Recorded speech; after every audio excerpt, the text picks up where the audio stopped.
Harry sparks fury. Buckingham Palace officials are raging about the shocking lie that Prince Harry's people politely informed the King that the Duke would be flying to Canada to meet war veterans as part of Remembrance Weekend. A big fat lie, fake news, disinformation. Now, claims from the powerful and ruthless Sussex PR machine are that the runaway prince respectfully reached out to the palace authorities as a courtesy, alerting them to his travel plans. Well, this has been roundly debunked by courtiers who denied that this happened and are not having any of it. Now, they say that Harry categorically did not tell Buckingham Palace about his whirlwind trip to Canada, despite his office loudly insisting that, and I quote, "the palace was informed." What an arrogant thing to say. Supercilious and superior, rude and obnoxious. The palace was informed. How dare you talk to your father and his office like that? Not just because it's your father and you should always respect your father, but Charles is the king of the United Kingdom. The palace was informed. Have you noticed that although Harry is 41, he's really still 14? He's a moody, cheeky teenager. How dare you say, imagine issuing a statement from your office, "The palace was informed." Well, the palace don't believe you, and they do not remember ever receiving word that you were off to Canada. Now, the Duke of Sussex grinning for the cameras in Toronto on November the 7th. Toronto, Canada's a beautiful country. And do they need Harry turning up? I don't think so. Things are going very well in Canada. It's a harmonious society until the arrival of the world's least happy millionaire, Prince Harry. "Oh, hello, Canada. Have I told you about my terrible life when once one of my courtiers forgot to do my shoelaces and I tripped up and fell in the mud, and I'll never forget it, and it's going in my new book, Spare Two, which no one's going to buy or read." So the Duke of Sussex turns up in Toronto on November the 7th as he mingled with veterans like they haven't suffered enough, right? They've got PTSD from facing the enemy. Now they've got this ginger man moaning about his life. I think they'd rather go back to Vietnam, but that's another story. So he goes to Toronto. He's grinning for the cameras. He loves it. It's a photo opportunity. This is a public relations exercise and nothing else. Harry's military connections, this is his meal ticket now. This is his currency. He's got nothing else. There is no job. Harry has no job. There is no job. He has no unemployment. There is no income. All he's got is column inches and headlines and the royal connections. The Duke of Sussex. I really can't stand my family, but I'm still called the Duke of Sussex. It was really awful being a royal, all that responsibility, but I still like being Duke of Sussex. I couldn't bear being in palaces and having my photograph taken and being world famous, but I'm still Duke of Sussex. The hypocrisy.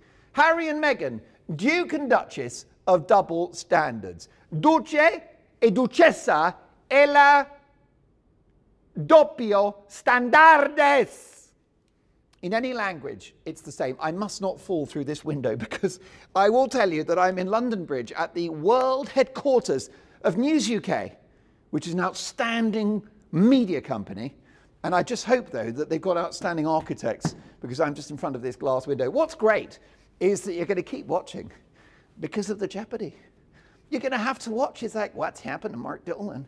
Is he going to fall through that window? Honey, you got to come over here and watch. Mark Dolan's going to fall through the window.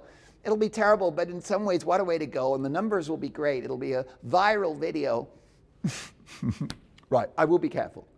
I shall not test the architectural boundaries of this world class. But let me tell you that this building was commissioned by Mr. Rupert Murdoch. It will not fall down. That man is as solid as, oh, I like architecture.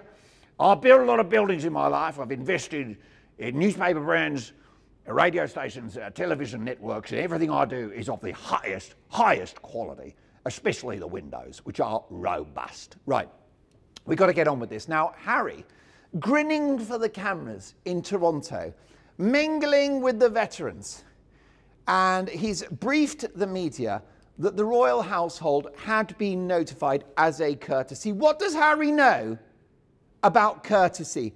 Could he even spell the word courtesy? Well, he can't spell anyway. Harry is he's not the brightest tool in the box. I've got to say that. He didn't write spare. He might have sketched out a few ideas in a crayon and said, please can you make sense of this and then write a book about it, thanks. So, Harry briefs the media via his ruthless and 24/7 propaganda outfit that is his PR machine. And they said that they notified the royal household as a courtesy. It's he said, she said, isn't it? He said, she said. What that means is you get that in a court case where it's hard to have a verdict because, well, he said this and she said that.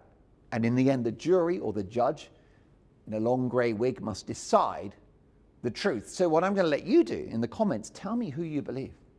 Do you believe Harry and Meghan that the palace were briefed about his PR trip to Canada, which is not about the veterans and is actually about Harry's ego? Or do you believe the palace who say, I'm so sorry, we were not told.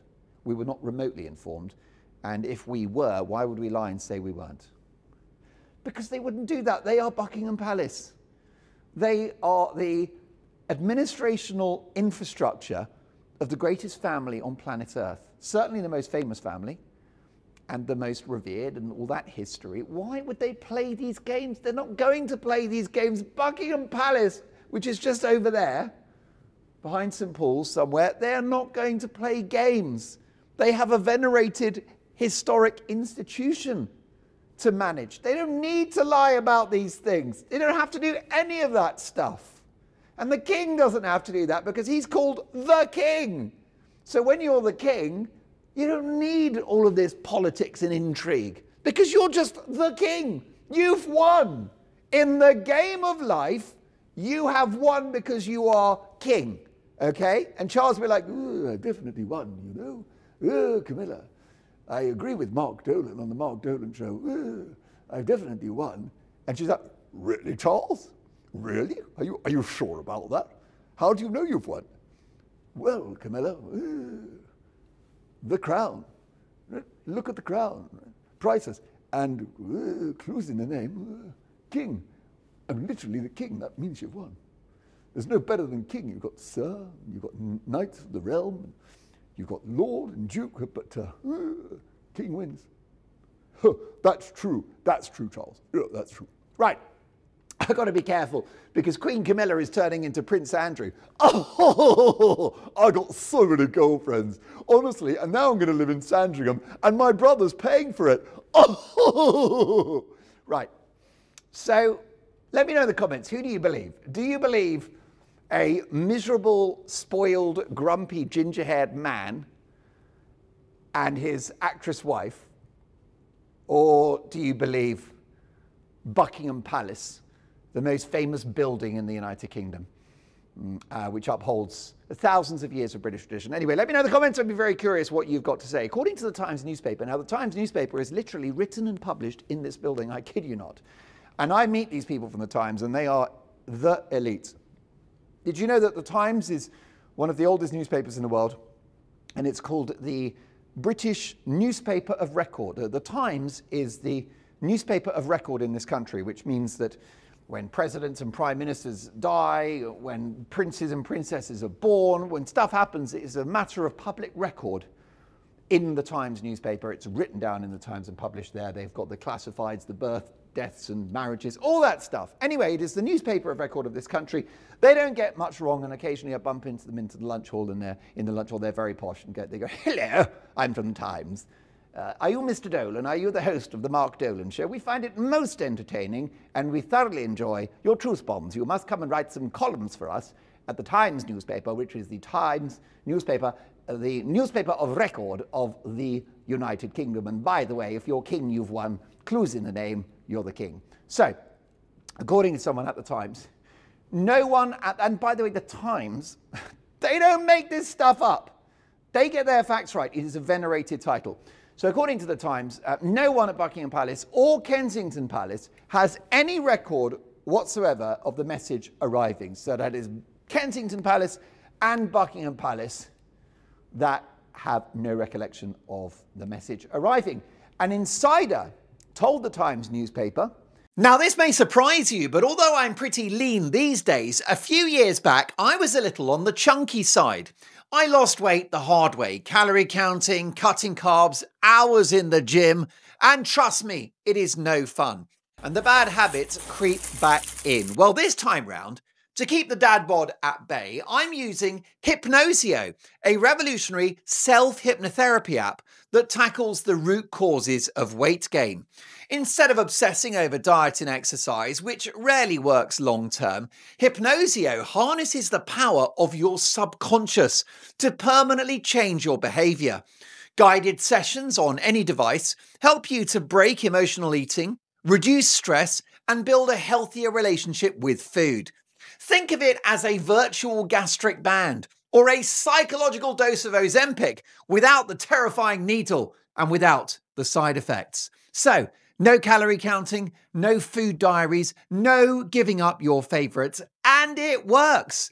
Users lose twice as much weight as traditional methods, and 94% of people, that is 94%, keep it off. So use my link in the description and pinned comment to grab 15% off your first subscription. What's not to lose except those unwanted pounds?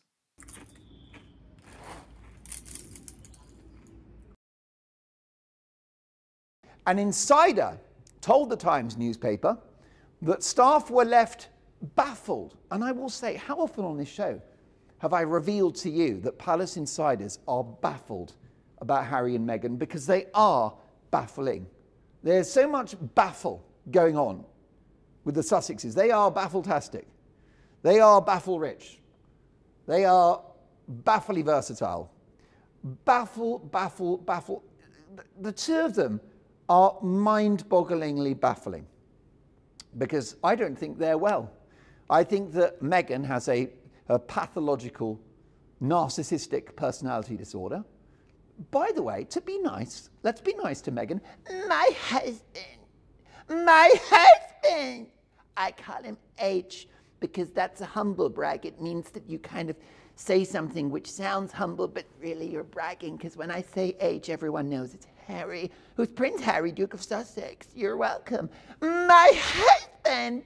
So that's what she's got, pathological personality disorder. And Harry is just a very, very gloomy, depressive personality. And that's the problem. The reason why they're so incoherent and why palace officials are always baffled is because they don't have a plan. There is no plan. Harry and Meghan don't have a plan. Meghan limps from one train wreck project to another. The TV series on Netflix, which was horribly rated. There's one more in December. That's it. That's gone. No second series of the podcast. No inventory, no products on her website, the As Ever, except for a couple of bottles of rather vinegary cheap wine, jam, tea bags, and flour sprinkles, and lavender for the lavender towels, which we make damp and put in the refrigerator. They go in the refrigerator. It's a fire hazard. And you're welcome. We'll put that on the TV show for season 3, which will never happen. So, they are incoherent. There's no plan. Meghan doesn't have a plan. Now she's an actress. I mean, have you seen how chaotic this is? She's an actress. Well, first of all, she's a game show host, right? Or like one of the girls on a game show. I think it was Deal or No Deal. And then, hi, I'm Meghan, and I'm here to star in Deal or No Deal. You're welcome. And even though I'm a feminist and believe in the power of womankind, I'm going to wear a tiny dress and look pretty on TV. I know it's confusing, and I realize it's a little hypocritical, but get used to it because I'm Meghan Markle. You're welcome. Yes, I mean, if I was a serious actress, I would have said no to such a gig. And I can't imagine that Judi Dench or, who's the other one? Meryl Streep started their careers as glamorous girls on game shows. But you know something, I did that, then I did Suits. So she wasn't a game show entertainer. Then she became an actress, but then she's like, no, I'm a princess. That didn't work out. She's like, no, I'm a mother and a wife. And she's like, no, that didn't work out. Then I'm a TV host and I make documentaries, and that didn't work out. And then I'm a homemaker and I've got a lifestyle show and I'm Martha Stewart, and that didn't work out. And then I'm a podcast hostess And then no one listened. That didn't work out. And I'm an entrepreneur, but no one buys my products, and there are no products anyway, so they couldn't buy them because they're not on the website, apart from jam, honey, cheap wine, and flour sprinkled. So there's a pattern emerging here. Meghan is not, you know, she's incoherent. And she fires staff, and she falls out with her employees. So she gets through staff, and she gets through careers, and she gets through projects, and there's only ever one. It's only ever one. And don't you be telling me, let me say just this, don't you be telling me that there are 2 seasons of the With Love Meghan show on Netflix. It's not the case. It was a single commission. They called it 2 seasons, but they recorded all 16 back to back. You are welcome. And what an absolute horror show the Christmas episode is going to be. And I shall be watching it with popcorn and probably about 57 bottles of Budweiser just to dull the pain. And I'll be giving you a full review of Meghan Markle's Christmas special. You're welcome. Hello, Father Christmas. I'm Meghan Markle. Father Christmas, didn't you know? I'm not Meghan Markle anymore, Father Christmas. Santa, I am Santa. Are you listening? I'm not Meghan Markle anymore. I'm Meghan Sussex. You got to write Meghan Sussex and all the gift cards and all the gifts for me and the stocking that you're going to fill when you come down the chimney. Santa Claus. So, they're not coherent. And then Harry hasn't got a plan. In some ways, it's the blind leading the blind. He sort of just follows her like a sort of sad Labrador dog, doesn't he? You know, one of those Labrador dogs that you get at the pound, like at the dog shelter, you know, the one at the back. Oh, hello, I'm a Labrador. You could come and collect me. Somehow I've got slightly loose bowels, but apart from that, I'm a good dog, very obedient. Poor old Harry. Oh my goodness, what's going on? I've got to turn on the... Mr. Murdoch, can we turn the lights on, please? One moment. Is that going to work? Yes. There you go.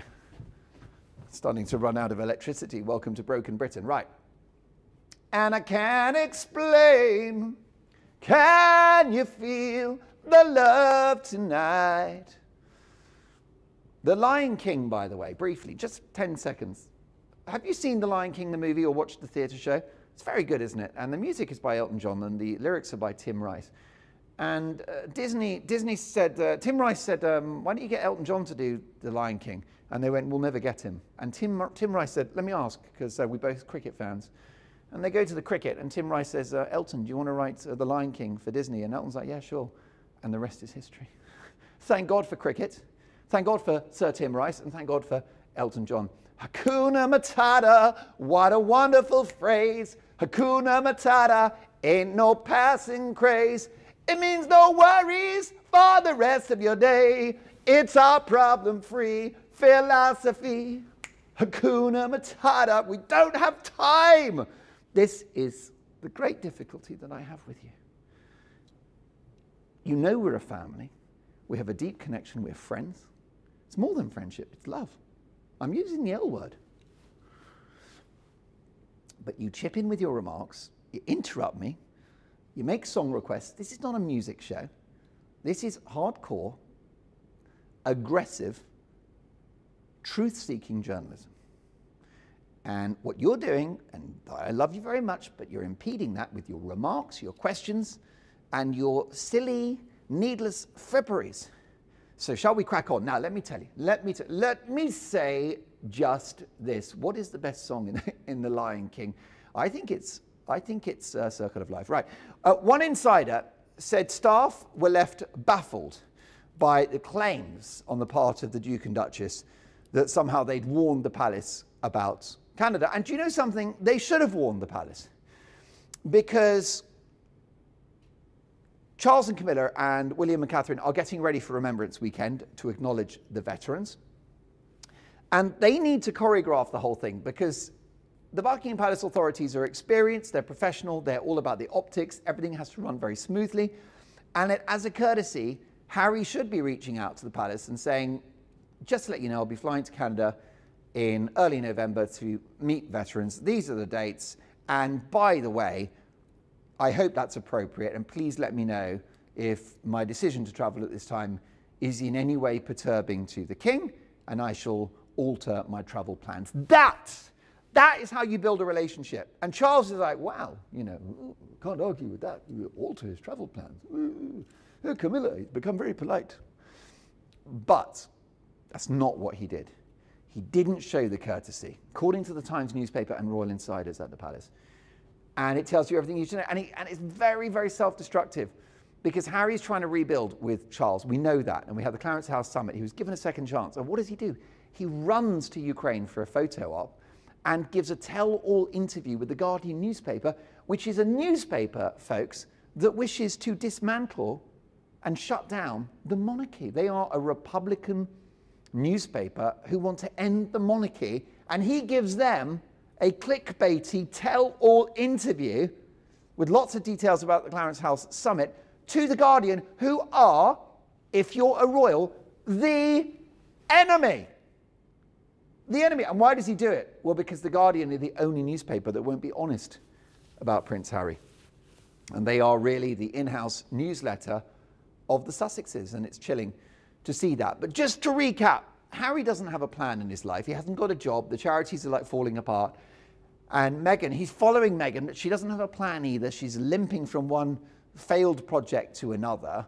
And that's why the palace officials are always baffled by this couple. Well, you should be baffled because they are baffling because they don't know what they're doing. They're completely out of their depth. They're a pair of fools. They really are. They don't know what they're doing. So one insider said staff were baffled, calling the situation a bit rum. It's a great English expression, a bit rum. And it's hard to like navigate what exactly a bit rum means, but I think it sort of means a bit cheeky and a bit. You say, have you heard this in Australia, New Zealand, United States, Canada, of rich? It's like a bit rich. You know, if someone says, "Oh, you're fat," and you go, "Well, it's a bit rich coming from you, fatty." So rich it implies that it's cheeky of you to say that. It's a bit ironic. It's a bit of a double standard. It's a bit hypocritical. That's what rum means. So the insider called the situation a bit rum after both palaces privately admitted they had no idea Harry was flying off on another solo PR mission until it hit the press. It was another fake royal trip. Remember, Harry clings to those royal titles. If you hate the family so much and the monarchy and how you're treated as a child and growing up in this goldfish bowl, why are you still called Duke? Because if you want to be private and you want a normal life, being called Duke is not the best way to go about it. Because when you're in Starbucks and you get your single shot decaf latte and they say, "Hey honey, can I ask for your name? What's your name to go on the mug?"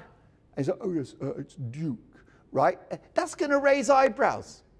That is not a normal thing to be called. It's not normal to be called. So why would you hang on to that? Well, because Harry has nothing else and he craves it. He's like Andrew. He's arrogant and shallow. And he keeps the titles and then he goes on these fake royal trips, right? He's a cosplay royal now. He's a counterfeit royal. And he goes there and he's photographed and it's a bit like, you know, I'm still Prince Harry and I'm still the son of the king and I'm sort of in line to the throne. And that's Harry. And that is the eternal paradox of the guy, is he hates that which he craves. He hates that which he craves. So he detests the royal family and the monarchy, and he detests his brother, and he's bitter towards his father, and yet he craves them. And that is his perfect paradox, and it's pretty tragic, and that's why he's so blinking miserable. And of course, he goes on this fake royal trip not only to flex his muscles as a, you know, I've still got it, I'm still a royal, but to compete with William, who was in Brazil for Earthshot and COP, the COP30 environmental conference, at exactly the time that Harry was gallivanting around Canada. Interesting connection. And Harry's efforts to look solemn and respectful completely backfired in Canada because on Remembrance Weekend, as reported on the Mark Dolan show, don't fall. Do not fall from the day we arrived on the planet. Right, we'll do that at the end. I think we'll finish on Circle of Life today because I think there's something circular about today's show. His efforts to look statesmanlike and respectful completely backfired because whilst the rest of the royal family prepared to lay wreaths at the cenotaph, he was partying in Los Angeles with the Kardashians and annoying the hell out of them too, as we know. And it's interesting, you know, because those deleted photographs of Harry and Meghan, they go to this party, they're photographed outside, which they're happy to do. Meghan not wearing a poppy, we've been there. They go into the party and Harry's like, "Put away that camera, I don't want any photos." even though I've just had 50 photos taken outside, but no photos now in here. There are reports that some of those deleted photographs showed Harry the worse for wear. Now, do you know what that means? Because I have a lot of viewers across Europe, in Italy, Spain, France. Bonjour, comment ça va? Je m'appelle Marc Dolan et je travaille aujourd'hui dans l'immeuble de Rupert Murdoch. Et la porte, c'est très fort, et l'église là-bas, il s'appelle St. Paul's. We have a lot of viewers in Germany. Auf die Treppe schnell! Auf die Treppe schnell! Auf die Treppe schnell! Auf die Treppe schnell! I was desperately bluffing and keeping you talking to try to remember what French is for window. La fenêtre! You see, we got there in the end. Voilà, je ne vais pas tomber. Père, I tell you something, we need to crack on with this. I'm not going to fall. Je ne vais pas tomber dans la fenêtre. Alors, auf die Treppe schnell. So, these images which were deleted, right? Some of them involved Harry looking the worse for wear, which if you're watching in Europe, which an enormous chunk of the audience are, worse for wear means drunk, right? It's, the Germans call it blau, and I don't know what the French call it, just being awake. I mean, the French, it's like they're having breakfast in a train station with champagne. What's going on? That would explain for the spiraling national debt is the 7-hour lunch breaks and the champagne breakfast. I think it's, I'm no expert on economic output, but I think a champagne breakfast is maybe not the breakfast of champions. But listen, far be it from me to tell the French, which is one of the great civilizations of Earth. And if things happened in France and people worked, it wouldn't be France. And the pastries would not taste like that, and the cars would not drive like that. Okay, Peugeot. Did you know I'm quite fond of Peugeot? And they're welcome to sponsor the show, a lovely French brand. Right, now, those images showed Harry looking worse for wear, looking drunk. Well, we've talked about this on the show because it's my understanding that the guy can put it away, but he likes to drink. Well, he always has liked to drink. And Meghan drinks as well. That's probably why there's no inventory, no products on the As Ever website. She's like, no, let's not sell it, let's drink it instead. He drinks to forget, to blot out the mistakes he's made, and she drinks because it gives her a soul.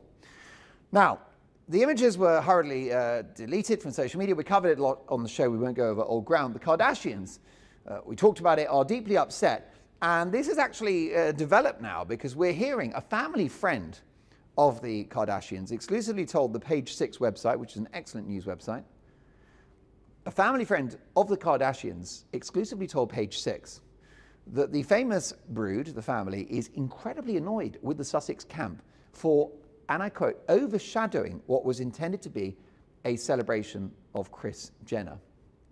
Okay? And Kim Kardashian, we know, is not happy. Meghan is over with the Kardashians now, which is a big mistake.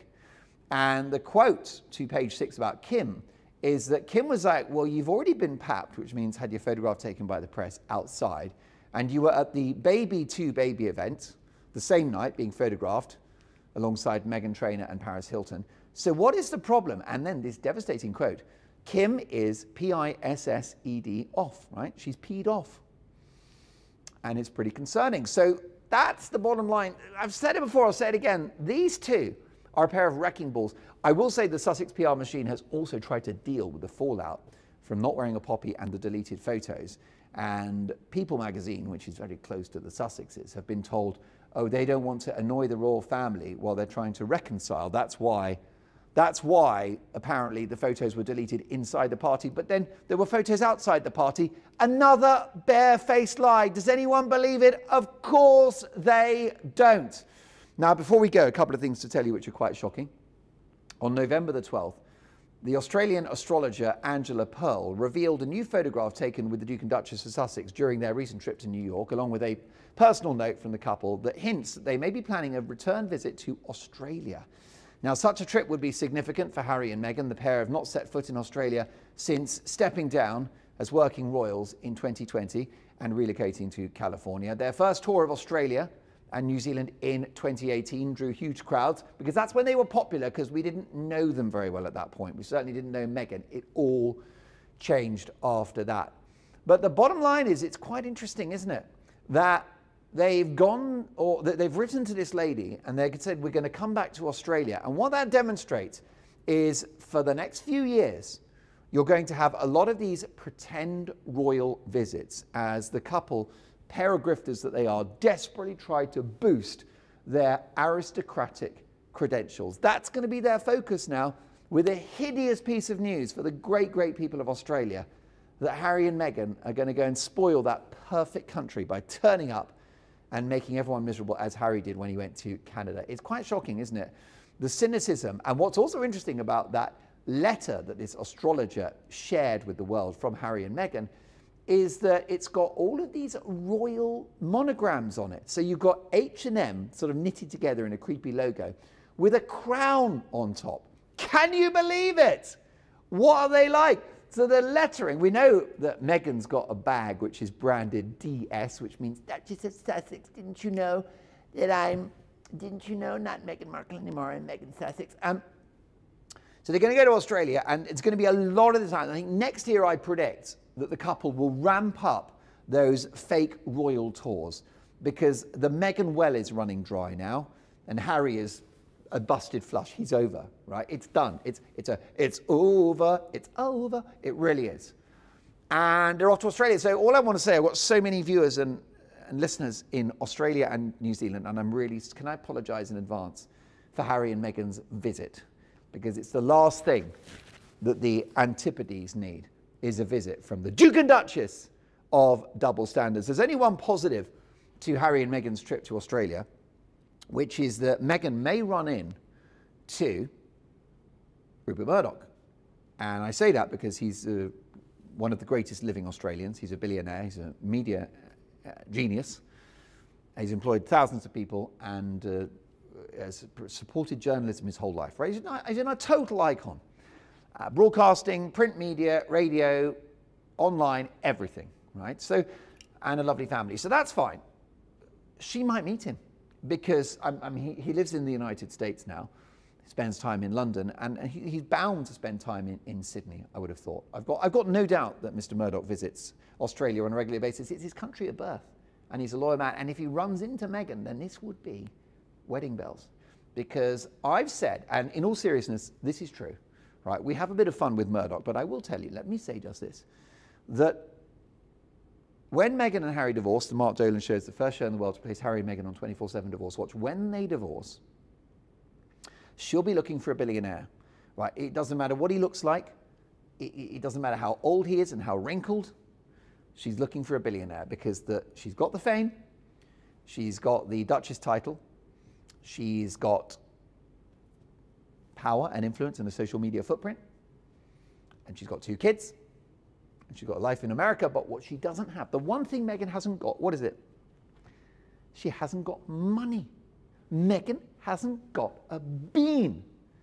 In relative terms, in Hollywood terms, she's flat broke. And they've got some millions in the bank, and that is nothing. It won't even touch the sides, with the security and the maintenance and the aircon and the private education for the kids. It's relentless. It's relentless outgoings. And the punitive taxes in California. So, she will be looking, I promise you, I guarantee you, and I'll play this clip back to you when it happens, she'll marry a billionaire, and she could easily be interested in someone like Rupert Murdoch, and he'll bump into her, and he'll be like, oh, I met Meghan Markle actually at Sydney Opera House. We were watching Thin Lizzy, the band from the 1970s, a personal favourite of mine, Thin Lizzy. I was there to watch Thin Lizzy, and I think one of their songs is, Baby Don't Lose My Number.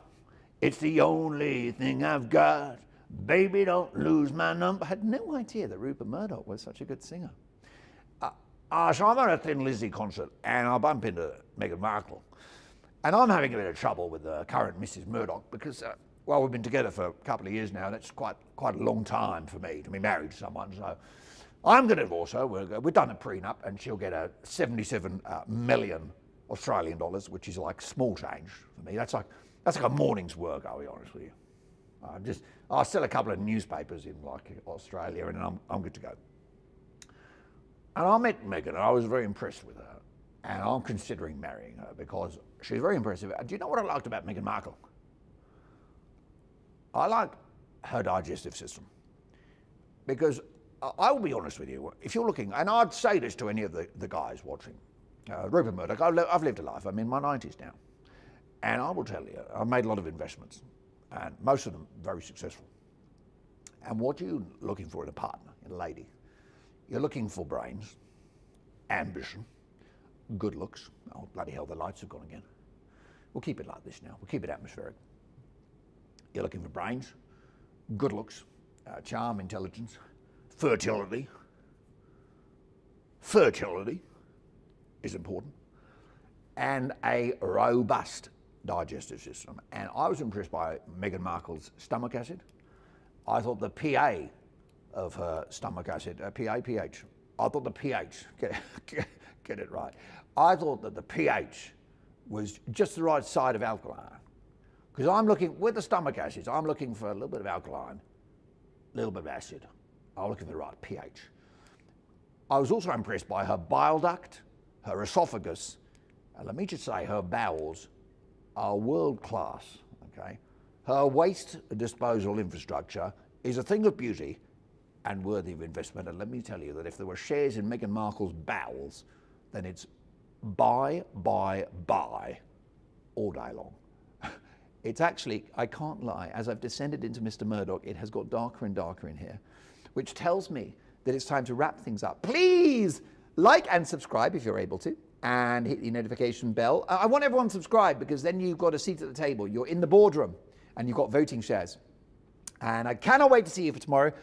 Already sitting on some hot stories. Love your work. Let me know what you like about the show. Let me know what you don't like. Give me feedback because the comments are not part of the show. They are the show. Love your work. Stay awesome. And bye for now. From the day we arrived on the planet and blinking stepped into the sun, with the sun rolling high in the sapphire sky, you can never take more than you need. Circle of life. It's the wheel of fortune. Always go in a high key. Why do I do that? It's the leap of faith. It's a band of hope. It's actually going to go higher now. And I found my way on a path unwinding, yeah. Circle of life.